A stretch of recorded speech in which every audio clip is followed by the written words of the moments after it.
Hello everyone, this is Susanna from Hold It Right There Sewing Patterns. Welcome back to my video tutorial series for my sewing pattern, the Ember Crossbody. To make the Ember Crossbody, please purchase the sewing pattern from the website linked below. In this third video, I will walk through all the steps for creating the bag exterior. So grab your pattern instructions and follow along with me now. You will need exterior center front A. I have already marked the center top and the marking indicated in your instructions on the left-hand side. You will now need your exterior zipper pocket facing E1 and place it wrong side up. I have already drawn the vertical line and the center horizontal line that is indicated in your pattern, and I'm now going to trace the curved zipper window. So you will need your paper pattern piece for E1. Place the E1 paper pattern piece on top of the wrong side of the E1 fabric piece, matching the markings. Then use your fabric pen to trace the cutout zipper window curves onto the wrong side of E1. What you see me tracing in this step will become the stitching line for the curved zipper window for our exterior zipper pocket in the next step. Right sides together, place the exterior zipper pocket facing E1 on top of the exterior center front A. Match up the center marking on E1 with the marking on the left side of A.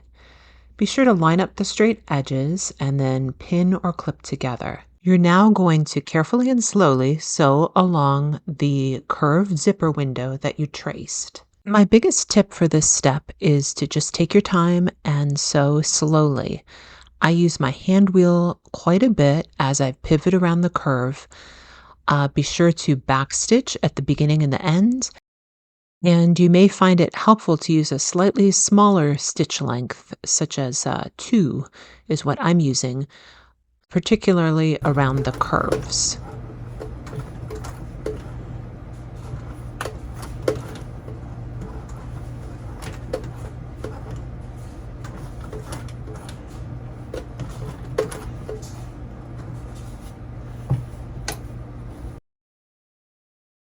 I've sped up the video here at this part, just stitching straight along the line, and then I will sew the remainder of the curve just as I did at the beginning. Remember to backstitch to finish off.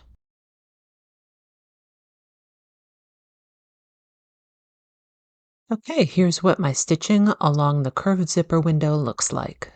I'm now going to trim the zipper pocket window close to the stitching.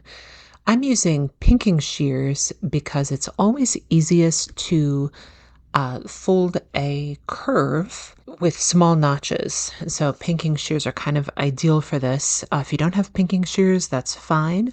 Just make tiny little notches where the curves are with your regular scissors, and it will work out just fine. One caution though is we are cutting close to the stitching, but you do not want to cut through your stitches. I'm speeding up the video here a little bit. I am slowly cutting here using my mother's vintage pinking shears that she probably purchased, I'd guess, in the 1960s. This is a fun part of this pattern. We're now going to press the exterior zipper pocket facing along our stitching line toward the wrong side, so we'll get this nice finished curve that will become our zipper window and an accent on the front exterior of our bag. I used a little bit of water, a little spritz of water, just to get a really nice crease. I am using quilting cotton, so a little spritz of water is ideal for this. If you're using waterproof canvas, vinyl, something like that, you might want to roll the curved edge back and then secure it in place with some double-sided tape. We're now going to prepare our two 11-inch zippers according to your pattern instructions for the two lengths needed. These will be zipper pocket zippers. What I'm doing here is sewing several stitches at both ends of the zipper. So I'm creating new zipper stops so that the zipper pull doesn't fall off the zipper teeth. And I'm going to do that on both zippers. I am using a hand sewing needle to do this, but you can also take the zippers to your sewing machine if you have a really wide stitch length and tack several stitches over top of the zipper teeth so that your needle isn't touching the zipper teeth, but just tacking on either side of the zipper teeth. And again, what you're doing here is just preventing the zipper pull from falling off the zipper teeth. I have my non-fabric cutting scissors here, and I'm ready to trim the zippers where marked according to the pattern instructions. We're going to set aside the longer of the two zippers for now. We will use the shorter zipper in the next step for creating our exterior zipper pocket. If you'd like, you can pin or clip the longer zipper that you prepared to the J2 piece. This zipper will become the lining zipper pocket, and we will use this later. You will now need exterior zipper pocket E2. Take one E2 piece and place it right side up. Pin or clip the prepared shorter zipper right side up along the right edge of the E2 zipper pocket. Be sure that you have oriented the zipper with the zipper pull at the top. You will now sew the zipper in place as instructed. I've sewn the zipper to the E2 exterior zipper pocket, and what I'm doing now is I am pressing the pocket away from the zipper tape. If you want to, you can use double-sided tape to keep the zipper and pocket oriented this way, or baste the along the zipper tape. We will need to keep the E2 piece oriented just this way with the E2 pocket wrong side up and the zipper right side up just as I have it. Now take your prepared exterior center front and place it directly on top of your E2 exterior zipper pocket piece. You want to align the zipper pocket with the E1 facing and be sure that the free edge of the zipper tape is even with the edge of A above and below the curved zipper window. You can use some double-sided tape to help keep this from shifting as you sew. I like to pin the E1 facing to the E2 pocket for this step. So I'll show you how I do that. I'm lifting the A piece out of the way, pinning the facing and pocket together. And the only purpose that this serves is it's just keeping everything in place. It's keeping it from shifting as I will next sew along the curve I will be top stitching. Before I top stitch around the zipper window, I'm going to anchor the E1 facing to the E2 pocket, so where I pinned it. So I'm going to move A out of the way, baste a few stitches, and this again is just to keep everything secure. I don't want my zipper to shift or the pocket to shift as I'm top stitching. So this is just a tip that you can use if you would like. And as far as a seam allowance here, I am using 10 millimeter seam allowance or 3/8 of an inch. And this is just basting, tacking a few stitches on either side of the facing to the pocket. Take extra care while you're sewing over top of the zipper teeth. You might want to use your hand wheel or just use a very large stitch.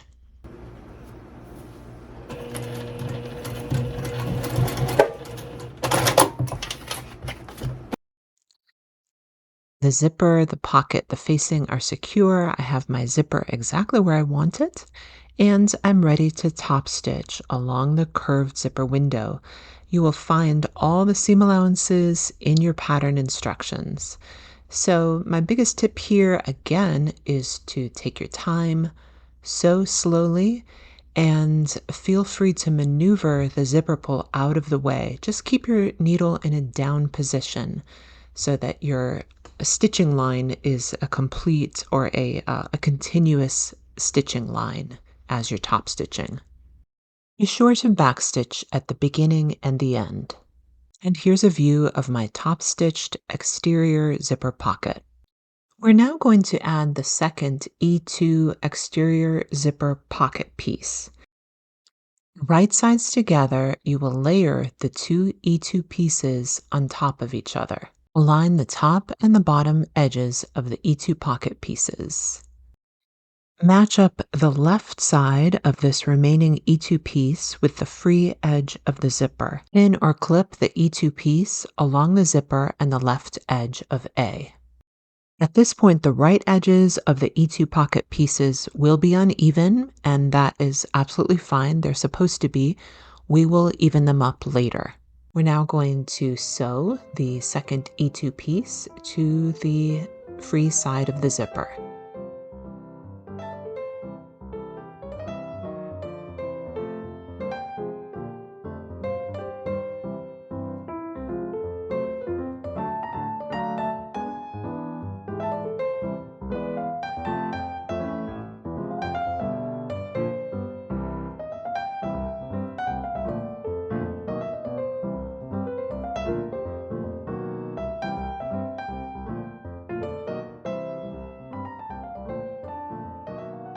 What we need to do now is sew the top and the bottom of the E2 pocket together.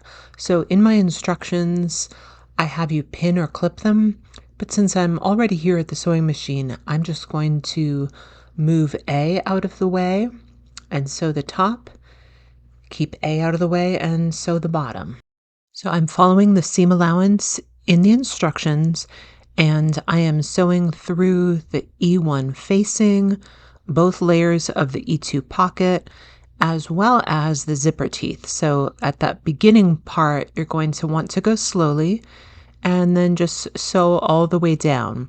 Remember, these two E2 pieces are uneven on that right side edge. That's how they're supposed to be. Don't worry about that. Once you've finished the top, sewing the top closed of your E2 pocket, just flip your bag around to the opposite side, move that A panel out of the way, and sew the bottom edge of the E2 pocket. Let's sew that final edge of the E2 pocket closed. Turn your A piece right side up, and we are going to sew along the right edge of A, catching A, both E2 pieces in our stitching, and this will close the remaining side of the pocket. Now we will cut off that excess bit of E2 that is overhanging, even with the edge of A. I'm using my rotary cutter, ruler, and cutting mat to trim off the excess edge of E2, even with the exterior center front A.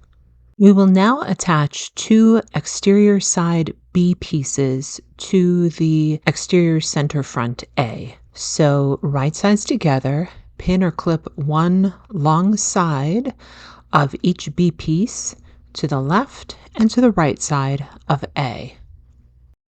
I am attaching the B piece to the right side of A, and I am using a regular sewing machine presser foot because this is the side without the zipper.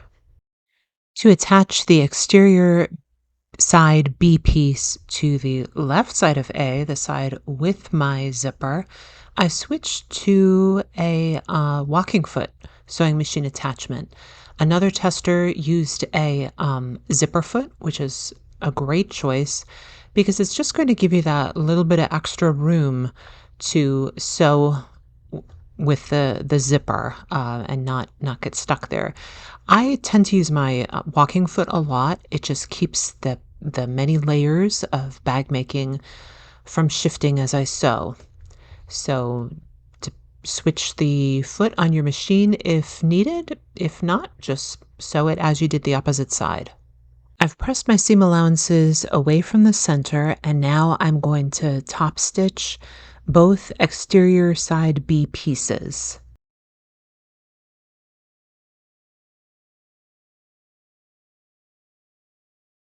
When top stitching the left side of the B piece, You may need to maneuver the zipper pull out of the way.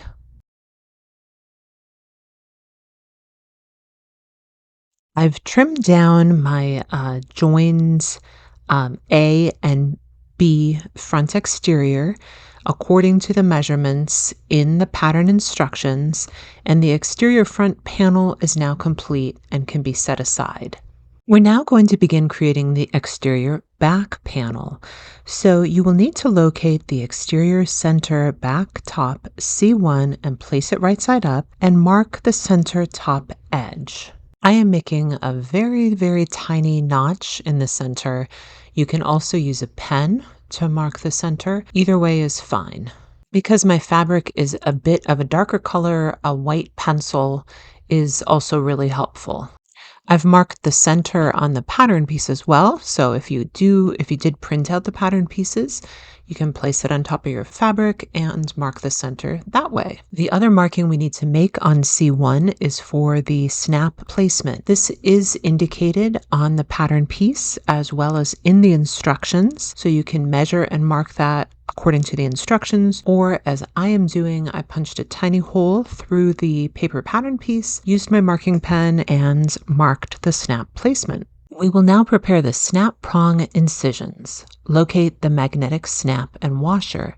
Take the female half of the snap and set aside the male half for now. That will be installed in a different piece. Center the magnetic snap washer on the placement marking that you made on C1. Using a fabric pen, trace the left and right prong placement lines. I am now using my seam ripper to cut through the 2 prong placement lines that I drew with my marking pen, and then I'm going to use a few drops of liquid fabric sealant, such as Dritz Freycheck, just to keep the incisions from unraveling. Before we actually install the snap, we're going to join piece C1 to C2. So locate now exterior center back bottom C2. Right sides together, pin or clip the bottom of C1 to the top of C2. Sew using the seam allowance in your instructions. Press the seam allowance open and then top stitch. Locate the 2 ultra-firm stabilizer squares and place a magnetic snap washer on one of the squares. Trace the left and right prong placement lines, and then use your seam ripper to cut through the left and right prong placement lines. Repeat with the second ultra-firm stabilizer square. We're ready now to install the female half of the magnetic snap. Working from the right side of the exterior center back top C1, push the pronged feet of the female magnet half through the prepared incisions in C1 and through one ultra-firm stabilizer square. Insert the prongs through the holes in a washer. Fold the prongs outward to secure. To protect my material from the snap prongs, I am fusing a scrap of woven interfacing over the wrong side of the snap.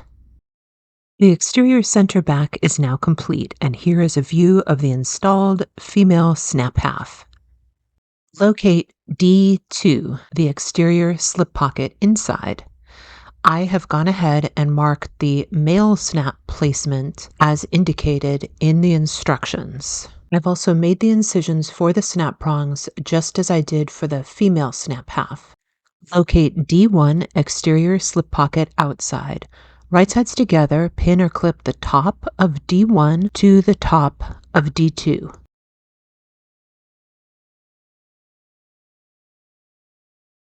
Sew using the seam allowance given in your pattern. I've pressed the seam allowance and I'm now turning the exterior slip pocket right side out. Top stitch along the finished edge. I've finished top stitching my D1, D2 slip pocket, and I'm ready now to install the male magnetic snap half into the prepared incisions in the exterior slip pocket inside D2. Follow the instructions that you used previously in installing the female snap half. Here is a view of the exterior slip pocket D1, D2 with the male snap half installed. We're now going to join the exterior center back, the C1, C2 piece that you completed earlier, with the exterior slip pocket D1, D2. So just layer the exterior slip pocket on top. The magnetic snap will match up and align the bottom edge of the D1 piece with the bottom edge of the C2 piece.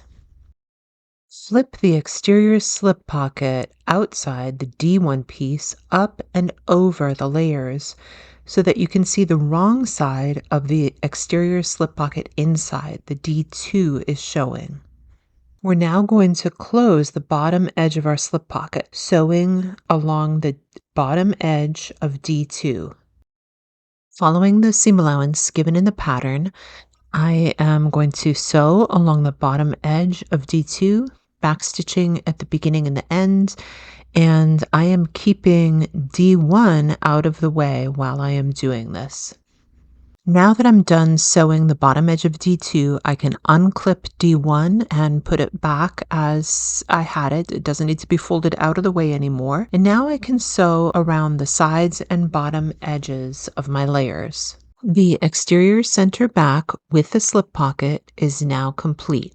The pocket is sewn on all three sides. We're ready now to attach the remaining two exterior side B pieces. Right sides together, pin or clip one long edge of each B piece to the left and the right sides of your prepared exterior center back, exterior slip pocket unit.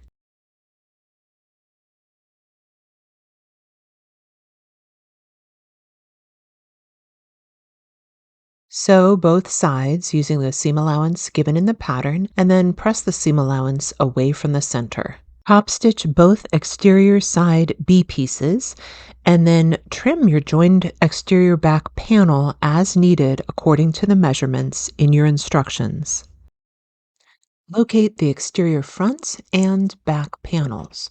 We will now notch the panels to create the boxed corners at the base of the bag. You can use the square pattern piece included and trace around it with a fabric pen, or just use the measurements. I am using the pattern piece I included, tracing around it, and then where I traced, I am going to cut out the squares from the bottom right and left corners of both panels. Right sides together, pin or clip the exterior front panel to the exterior back panel along the bottom edge only. I'm going to take this to the sewing machine and sew the bottom edge only with the seam allowance in the pattern instructions. I've pressed the seam allowance open. Keep the joined exterior fronts and exterior back oriented just like I have it here. Set this aside for now. Locate the exterior base F and the rectangle of ultra-firm stabilizer that you prepared. Center the ultra-firm stabilizer on the wrong side of F. You can use glue or double-sided tape to secure it.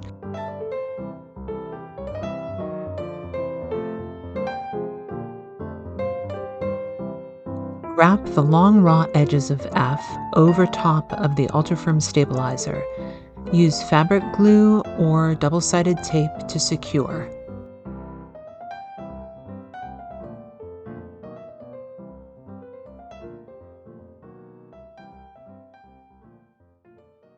Right side up, center the prepared exterior base F over top of the seam, joining the bottom edges of the exterior front and the exterior back. Use fabric glue or double-sided tape to secure.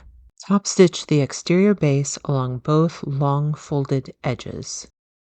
I'm using quilting cotton for my bag, but if you are using materials that are particularly thick, you might find a walking foot attachment helpful as you're sewing the base onto the bag exterior. I am sewing the short sides. You don't have to. It's just easier to just pivot and sew along them than it is to knot. So feel free to sew the short sides as well. They will become hidden within the boxed corners in the next step, actually.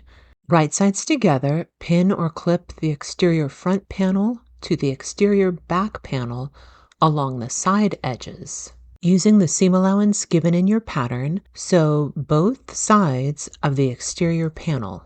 To form the boxed corners at the base of the exterior, right sides together, match the side seam with the bottom seam. Pin or clip the boxed corners.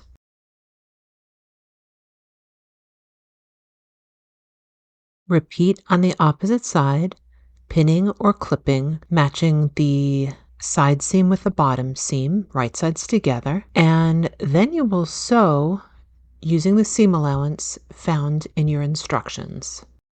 Be sure to backstitch at the beginning and the end.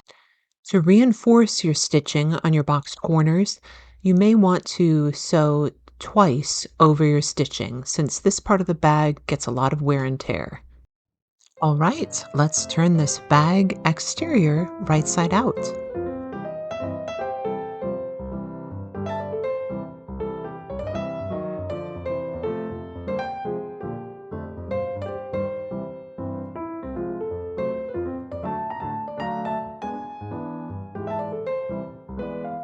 Our bag is really starting to come together.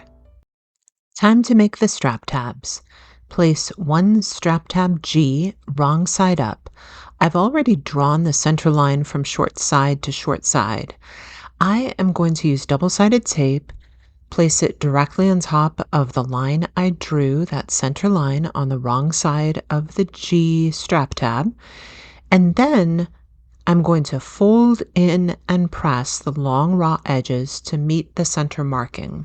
So you can do this with an iron if you prefer. I'm just using double-sided tape. Either way works. If you are using cork, vinyl, leather, something that is won't accept an iron, waterproof canvas, then you do want to use double-sided tape or glue. Top stitch along both long folded edges of the strap tab.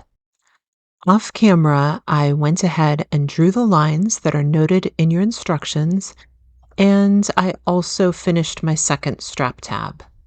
Insert one strap tab through one rectangle or D-ring. Fold the strap tab in half, matching the raw edges. Pin or clip together. And repeat with your remaining strap tab and its rectangle or D-ring. You'll need your strap tabs and your bag exterior now, and you want to center one of your prepared strap tabs over top of one exterior side seam. Be sure to align the marking on the strap tab with the top raw edge of the exterior.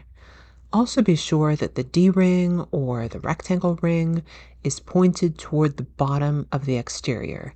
The raw edges of the strap tab will extend above the exterior. You're doing it correctly if they do. Pin or clip, and then we're going to sew the strap tab just like we have it here to the bag exterior, and then repeat with the opposite strap tab and the remaining exterior side seam. Using the seam allowance in the instructions, I've sewn my strap tabs to the bag exterior, and so this is what our bag looks like at this point. Locate the two remaining small rectangles of ultra-firm stabilizer.